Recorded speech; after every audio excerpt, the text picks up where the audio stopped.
श्री राम समर्थ।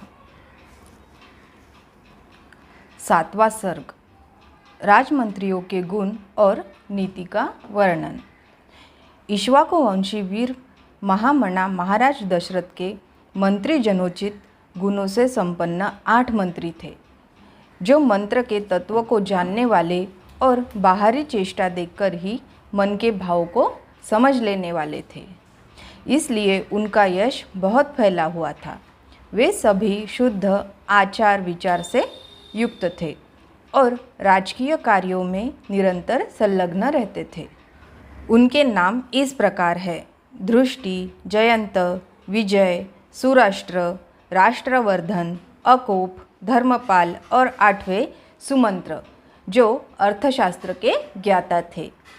ऋषियों में श्रेष्ठतम वशिष्ठ और वामदेव, ये 2 महर्षि राजा के माननीय पुरोहित थे।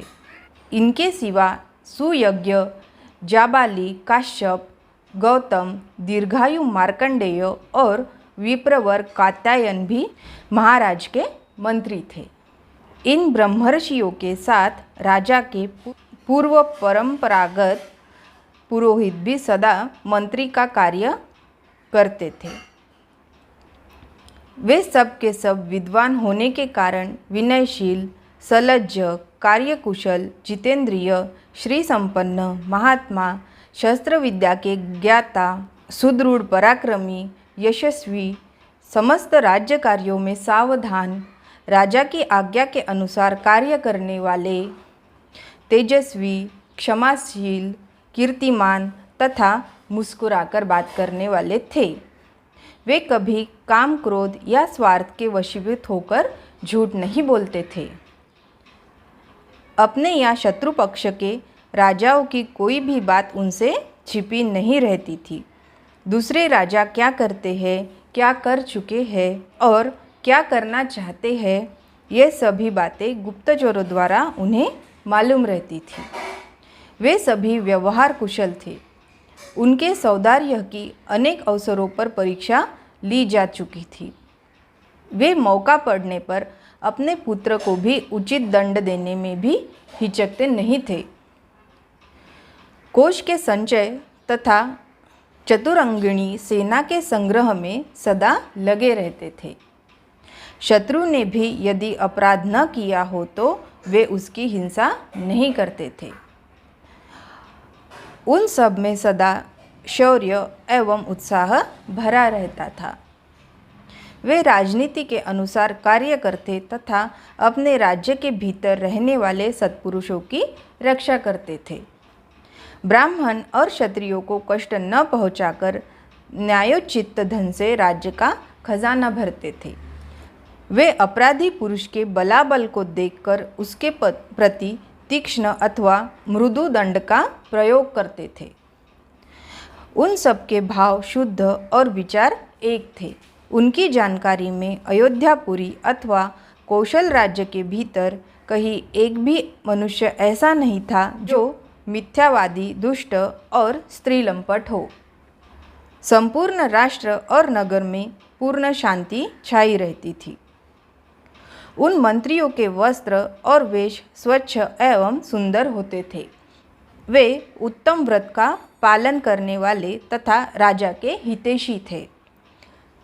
नीति रूपी नेत्रों से देखते हुए सदा सजग रहते थे। अपने गुणों के कारण वे सभी मंत्री गुरुतुल्य, समादरणीय, राजा के अनुग्रह पात्र थे।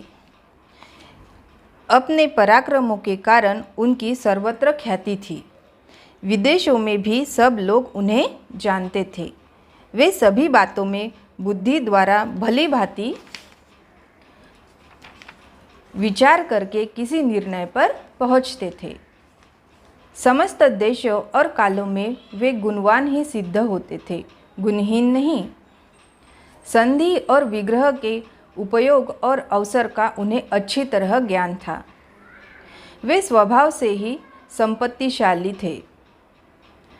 उनमें राजकीय मंत्रणाओं को गुप्त रखने की पूर्ण शक्ति थी। वे सूक्ष्म विषयों का विचार करने में कुशल थे। नीति शास्त्र में उनकी विशेष जानकारी थी तथा वे सदा ही प्रिय लगने वाली बातें बोलते थे। ऐसे गुणवान मंत्रियों के साथ रहकर निष्पाप राजा दशरथ उस भूमंडल का शासन करते थे। वे गुप्तचरों के द्वारा अपने और शत्रु राज्य के वृत्तांतों पर दृष्टि रखते थे, प्रजा का धर्मपूर्वक पालन करते थे तथा प्रजा पालन करते हुए अधर्म से दूर ही रहते थे। उनकी तीनों लोकों में प्रसिद्धि थी। वे उदार और सत्य प्रतिज्ञ थे। पुरुष सिंह राजा दशरथ अयोध्या में ही रहकर इस पृथ्वी का शासन करते थे। उन्हें कभी अपने से बड़ा अथवा अपने समान भी कोई शत्रु नहीं मिला। उनके मित्रों की संख्या बहुत थी। सभी सामंत उनके चरणों में मस्तक झुकाते थे। उनके प्रताप से राज्य के सारे कंटक नष्ट हो गए थे। जैसे देवराज इंद्र स्वर्ग में रहकर तीनों लोकों का पालन करते हैं, उसी प्रकार राजा दशरथ अयोध्या में रहकर संपूर्ण जगत का शासन करते थे। उनके मंत्री मंत्रणाओं को गुप्त रखने तथा राज्य के हित साधन में संलग्न रहते थे। वे राजा के प्रति अनुरक्त, कार्यकुशल और शक्तिशाली थे। जैसे सूर्य अपनी तेजोमयी किरणों के साथ उदित होकर प्रकाशित होते हैं, उसी प्रकार राजा दशरथ उन तेजस्वी मंत्रियों से घिरे रहकर बड़ी शोभा पाते थे।